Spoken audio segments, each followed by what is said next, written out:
नमस्कार दोस्तों, सुप्रभात, राधे राधे। कैसे हैं आप सभी लोग? उम्मीद है कि आप सभी लोग अच्छे होंगे, स्वस्थ होंगे और अपने अपने घरों में अपने कामों में बहुत व्यस्त होंगे। तो दोस्तों, आपने मेरा पिछला ब्लॉग देखा था और उसके बाद दोपहर यानी लगभग 3 बजे से ये वाला ब्लॉग स्टार्ट हो गया था हमारा। और खाना पीना हो चुका था और खाने के बाद मैंने बर्तन निकाल दिए क्योंकि हमारी बर्तन वाली आ गई थी तो वो बर्तन साफ करेगी।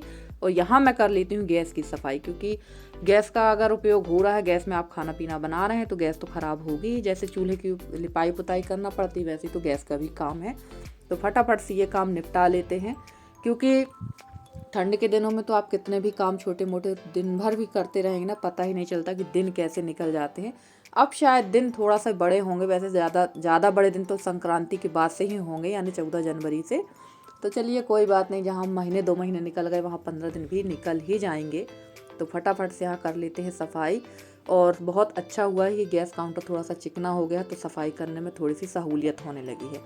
और उसके बाद ये जो बीच से गेहूँ बच के आया है, तो ये मुश्किल से 1-1.5 किलो गेहूँ है। तो मैंने इसको भी अंदर ड्रम में नहीं डाला है, क्योंकि मैं सोच रही हूँ कि थोड़ा सा धूप और होने लगे तो उसके बाद मैं ड्रम का गेहूँ निकाल कर धो ही लूँ। क्योंकि हम लोग जो बीज के लिए गेहूँ वगैरह रखते हैं, अनाज रखते हैं ना, उसमें हम लोग डाल देते हैं इंजेक्शन। तो वो इंजेक्शन वाला गेहूँ है। और मौसम जो फिर से कहीं बदली हो रही है, कहीं धूप हो रही, कहीं बदली, कहीं धूप। और आंगन में तो आप लोगों ने देख ही ली है कितनी जगह है। जगह आंगन तो बहुत बड़ा है, पर जहाँ धूप आती है ना, वो थोड़ी सी ही जगह है। और अभी ऐसा हो रहा है कि अभी कम धूप आ रही है और अभी महीने भर बाद देखिएगा पूरे आंगन में धूप होने लगेगी। तो मैं सोच रही हूँ थोड़ा सा इंतज़ार कर लेते हैं, महीना 15 दिन बाद गेहूँ धुल लेंगे। पर महीना भर तक तो वो गेहूँ ऐसा नहीं रखा रहेगा, उसको कहीं व्यवस्थित तरीके से रख दूंगी। और फाइनली आज ये जो धान का काम है ना, ये हो ही गया है। पूरी धान सूख गई है और इसको अभी मैं अंदर नहीं रखूंगी, इसमें बोरी में भर के इसको रख देंगे यहीं पर धूप में ही। तो हल्की हल्की इसमें धूप लगती रहेगी, जो थोड़ी बहुत जो कसर होगी इसमें ना, गीली होगी अगर ये, तो ये पूरी सूख जाएंगे। सच कहूँ ना तो ये सब बड़े सिरदर्दी वाले काम हैं, बहुत सिरदर्दा हो जाता है इन सारे कामों में। इतना ज़्यादा अनाज तो है नहीं कि ये बहुत बड़े काश्तकार हैं। हुआ 2 कुंटल है और मतलब 8 दिन 15 दिन से इस 2 कुंटल के लिए परेशान हो गए। कहना चाहिए जितनी हम लोगों ने लागत लगाई उतना भी अनाज हमारा नहीं हुआ है। मतलब कुल मिला के घाटे का सौदा था। जितना हम लोगों ने खेती में पैसा लगाया था उतने में हम सीधा चावल मार्केट से खरीद के खा लेते। पर मार्केट के चावल में और घर के चावल यानी जो खुद की खेती के चावल होते उसका स्वाद अलग अलग होता है। पर जब घाटे का सौदा हो तो फिर वो काम करना बंद कर देना चाहिए। अब देखते हैं इस बार से क्या होता है क्या नहीं होता है। और इसके बाद यहाँ लगा देंगे झाड़ू। अब आप लोग कहेंगे दीदी आप मुंह ढक कर ये काम कर रही हैं, अंदर तो झाड़ू लगाई थी तो आपने मुंह नहीं ढका था। क्या होता है, धान में ना बहुत ही ज़्यादा इसकी धुंध होती, इतनी ज़्यादा इसकी जो डस्ट है ना वो बहुत ख़तरनाक होती है। और इसका काम अगर आप करें तो आप पूरे शरीर में खुजलाहट होती है। तो अब मैं अब इसको फटकूंगी छाटूंगी तो बिल्कुल नहीं, क्योंकि छटाई का काम मेरे से नहीं होता। फटक तो मैं लेती हूँ, पर धान को मैं तो हाँ बहुत है कि मैंने इसको सुखा धर लिया है। बाकी मैं फटकने का काम नहीं करूँगी। जब मेरे यहाँ मजदूर आएंगे तब उन्हीं से फटकवा के छटवा के सब साफ़ सुथरा करके रख देंगे, क्योंकि ये काम तो मेरे से ना हो पाएगा। धान धुंध का बहुत ज़्यादा ये डस्ट वाला काम रहता है और बहुत ख़तरनाक काम रहता है, जिसको डस्ट वगैरह से एलर्जी उसके लिए। तो चलिए यहीं पर इसको बांध के रख देंगे और इसके ऊपर ढाँक देंगे पाल वगैरह, ताकि अगर मान लो बारिश वगैरह हो तो उसमें पानी ना पड़े। और जब बारिश होने लगेगी तो इसको उठा के अंदर रख देंगे। ओस ही अभी इतनी ज़्यादा गिर रही है कि ओस में ही आधे से ज़्यादा ये गीला हो जाता है। तो इस तरह से व्यवस्थित करके रख देंगे। और यहाँ पर ये इसको भी मैं ढक दूंगी, डबल कोट ट्रिपल कोट कर देंगे ताकि इसमें दिक्कत ना हो। और हमारी एक दीपाली बहन है, उन्होंने कल के ब्लॉग में कमेंट किया है, दीदी ये बिजौरी को क्या करते हैं, सब्जी बनाते हैं कि या खाते हैं, क्या यूज़ है इसका। तो सिस्टर जी, जो बिजौरी होती है ना, जैसे पापड़ होते हैं, पापड़ को हम सेक के खाते हैं ना, ऐसी ही बिजौरी होती है, इसको सेक के खाते हैं। और आपकी रिक्वेस्ट है, आपकी और 1-2 सिस्टरों की और रिक्वेस्ट है कि आप बिजौरी की रेसिपी बहुत मतलब शेयर करिए अच्छी तरह से। तो बिल्कुल आप थोड़ा सा वेट करिए, क्योंकि अभी हमारे यहाँ मौसम ना फिर से बदली वाला हो गया। तो अब ये पूर्णिमा हो ही जाए, इसके बाद मैं बिजौरी बनाऊंगी और आप लोग के साथ इसकी पूरी रेसिपी बहुत अच्छे से शेयर करूंगी। और एक बार कोशिश करिएगा, बना के देखिएगा, बहुत अच्छी लगती है। और आपसे बात करते भी जा रही हूँ मैं। और यहाँ आ गई थी मिट्टी को सानने के लिए, क्योंकि जो मैंने बरोसी बनाई थी तो वो तो टूट गई थी। तो मैंने छोटी सी गोल चक्रा टाइप का ढक्कन बनाया था, तो ये देखिए मैंने इसके पैर भी बना दिए हैं और ये बहुत अच्छी तरह से ये निकल गया है। ये 3 दिन तक मैं इसको ऐसे ही डली रहने दिया था, उसके बाद मैं उठा रही हूँ। और मैंने ना पानी जो लिया था वो इतना ज़्यादा ठंडा था, तो मैंने ऐसे थोड़ा सा गर्म पानी मंगाया, क्योंकि अभी जो चूल्हा जलता है ना उसमें लकड़ियाँ निकाल देते हैं और कंडा लगाकर पानी रखे रहने देते, क्योंकि बहुत ज़्यादा ठंडा पानी हो रहा है। वो पानी बाहर रहता है तो ठंडा तो होगा ही। तो चलिए यहाँ पर मैं इसकी ना दीवार बनाने लगी थी। तो ये वाली कुर्सी तो बड़ी आसानी से बन गई, वो बहुत अच्छी बन गई। पर वो जो कुर्सी मैंने टोकरी में बनाई थी वो फूट गई है, और उसका कारण था ईंट का चूरा ज़्यादा डालने के कारण वो टूट गई है। और फ्रेंड्स कल के वीडियो में मैंने कल के और परसों के वीडियो में मैंने कमेंट का जवाब नहीं दिया, जिसके लिए मैं आप लोग से बिल्कुल माफ़ी चाहती हूँ। मैं आज पूरी कोशिश करूँगी कि आप लोगों के सारे कमेंट के जवाब दे दूँ। कल किसी ज़रूरी काम से मैं शाम टाइम दोपहर टाइम बाहर चली गई थी, जिसकी वजह से मैंने कोई कमेंट के जवाब नहीं दिए हैं। और यहाँ आ गया था रुद्र, और ये गमछा के कारण ना बन नहीं रहा था, पूरा मिट्टी मिट्टी में हो रहा था ये गमछा, तो मैंने उसको हटा दिया है। और अब इसको बना लेंगे बहुत अच्छी तरह से। तो बहुत अच्छी कुर्सी बनी है ये। और सबसे अच्छी बात ये है कि इसमें आप हवन वगैरह पूजा वगैरह भी अच्छे से कर सकते हैं। और एक तो आप देखते ही एक और कुर्सी जो मेरे पास अभी फ़िलहाल जलाने के काम में आ रही है, वो भी गोल ही बनी हुई है। तो ये बहुत अच्छी बन गई, पर थोड़ी सी ये छोटी हो गई है। अब कोशिश करूँगी कि थोड़ी बड़ी बना लूँ। और अभी थोड़ा सा मौसम सही हो जाए तो जो टोकनी में रख कर भी मैं बनाऊँगी वो वाली कुर्सी का भी तो तरीका बहुत अच्छा है। और काफ़ी सारी सिस्टर कह रही थी कि दीदी आप क्या कहते हैं मटके में रख के ही बनाइएगा, तो मैं ज़रूर बनाऊंगी। और यहाँ पर देखिए ये इस तरह से बन गई। और अभी सिर्फ इतना ही बनाएंगे, अभी इसके ऊपर और मिट्टी लगाएंगे, पर अभी तुरंत में नहीं लगाएंगे, क्योंकि ना तुरंत में अगर मिट्टी लगाएंगे तो ये मिट्टी जो होती है गीली होती है, जब थोड़ा सा टाइट हो जाती है तब फिर लगाई जाती है। तो अभी इतना ही करके इसको छोड़ देंगे। और इसको चारों तरफ से मैंने अच्छी तरह से गोल कर दिया है। आप कितना भी गोल करें थोड़ा बहुत तोड़ा तिरछा हो जाता है। कहीं इसकी जो दीवार थी वो थोड़ी चौड़ी थी, कहीं पतली थी। तो अभी इसमें कोई सुधार नहीं होने वाला है। और देखो हमारे रुद्र भैया नाप रहे हैं, तो आप कहेंगे क्यों नाप रहे हैं, तो ये इसलिए नाप रहे हैं कि अंदर जो कुर्सी रखी थी मैंने उससे बोला था कि जाओ उसकी गहराई नाप के आना, तो उंगलियों से नाप के बता रहा था। और हमारी एक प्यारी सी बहन है मंजुला वशिष्ठ जी, उन्होंने कल के वीडियो में कमेंट किया था कि आपका वीडियो देख के मैं अपने मायके पहुंच जाती हूँ, ऐसा लगता है कि मैं मंडला में हूँ। जिनके यहाँ आपने बरी बनाई थी वो गोलू है क्या? हाँ वो गोलू ही है, जिनके यहाँ हमने बरी बनाए थे ना।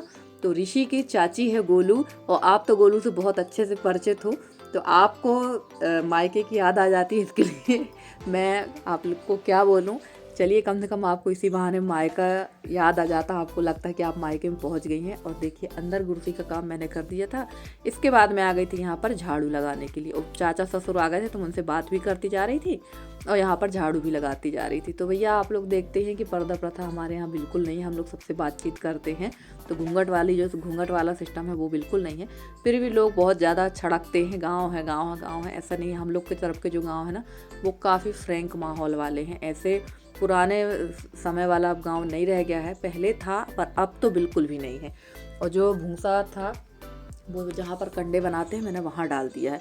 और ये लाए थे बिस्किट, तो ये चाय बिस्किट खा रहे हैं और मस्ता रहे हैं, इनका तो यही काम है। और ये ओढ़ लिए हैं हमारा स्टॉल। थोड़ा सा मैंने यहाँ बैठे पलंग में मैं बैठकर इसका थोड़ा सा वीडियो बना ली थी। और ये देखिए ये कुछ बता रहा था और इसको पता भी नहीं चला कि मैं इसका वीडियो बना रही हूँ। और इसके पहले ये ना डांस कर रहा था, तो वो वीडियो मैं नहीं दिखा पाई आप लोगों को, क्योंकि ये समझ गया था कि ये वीडियो बना रही। पर किसी दिन दिखाऊंगी मैं। बहुत मस्तीखोर लड़का है, बहुत अच्छा लड़का है ये। और रुद्र चला गया था अपने घर, क्योंकि उसके एग्ज़ाम है, तो इस समय वो घर पर ही सो रहा है, यहाँ नहीं आ रहा है। क्योंकि यहाँ अगर सोता है ना तो सोता ही रह जाता है, उसको कितना भी आप उठाते रहो डांटते रहो उठता ही नहीं है। और ऐसे में क्या होता है कि बच्चे फिर आलसी होंगे, पढ़ाई लिखाई करेंगे नहीं। और यहाँ पर तो उनको किसी चीज़ का डर ही नहीं है, ना डांट का ना मार का। मालूम है ना बड़ी मम्मी डांटने वाली है ना बड़े पापा। और अब यहाँ पर जला लिया गया अच्छा खासा अलाव, और अब बैठ के कर रही थी मैं यहाँ तैयारी। तो ये सोडा मैंने बुलवाया था, क्योंकि मेरे पास सोडा नहीं था। और बनाना थी मुझे सलोनी और थोड़ी सी बालूशाही, क्योंकि मेरे पापा काफ़ी दिनों से बोल रहे थे कि रानू थोड़ी सी बालूशाही भी बना देना। तो जैसे आपने सुना रानू, तो मेरा घर का नाम रानू, मेरे पापा मुझे रानू कहते हैं। तो उन्होंने कहा था कि बना देना, पर मैं बना ही नहीं पा रही थी। तो मैंने सोचा चलो थोड़ी सी बना लेंगे। पर अचानक से मुझे पता चला कि मेरी बहन के देवर आ रहे हैं निमंत्रण देने के लिए। तो मैंने कहा चलो अब ये प्रोग्राम कैंसिल करते हैं, कुछ नाश्ता पानी की व्यवस्था करते हैं। तो आलू उबाल रखे थे मैंने सब्जी के लिए, तो पोहा वगैरह इस समय मेरे पास है नहीं। और पोहा वो खा के आ रहे थे मेरी मम्मी के यहाँ से, पोहा था थोड़ा सा था, पर वो पोहा मेरी मम्मी के यहाँ से खा के आ रहे थे। मैंने सोचा चलो आलू बंडा ही बना देते हैं। और थोड़ा सा ठंडी वाला जो मौसम है ना, तो ऐसे में कुछ चटपटा खाने का मन भी होता है। तो मैं तैयारी में लग गई थी, थोड़ी सी बना लूँगी सब्जी और 2-4 बना लेंगे आलू बंडा। तो मैं खा लूँगी और मेरी बहन के देवर और ऋषि को खाना होगा तो एक आध खा लेगी, रुद्र तो है नहीं है।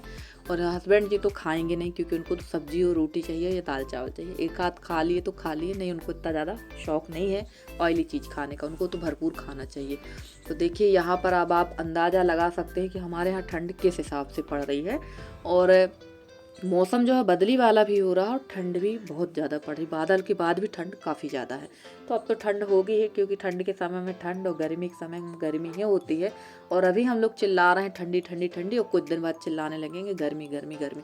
तो इंसान को तो हर चीज़ से प्रॉब्लम है, हर मौसम से प्रॉब्लम है, ठंडी गर्मी बरसात, क्योंकि इंसान ही एक ऐसा व्यक्ति जिसको हर चीज़ से प्रॉब्लम होती है। वो कभी किसी भी माहौल में, मौसम में, किसी भी स्थिति में ढलना पसंद नहीं करता, वो अपने ही चलाता है, चाहे कोई भी हो।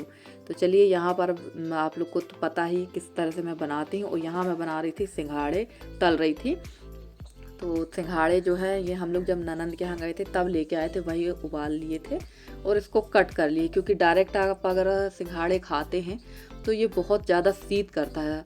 और सिंघाड़े की जो तासीर होती है वो एकदम ठंडी होती है और शीतल होता है ये बहुत ज़्यादा।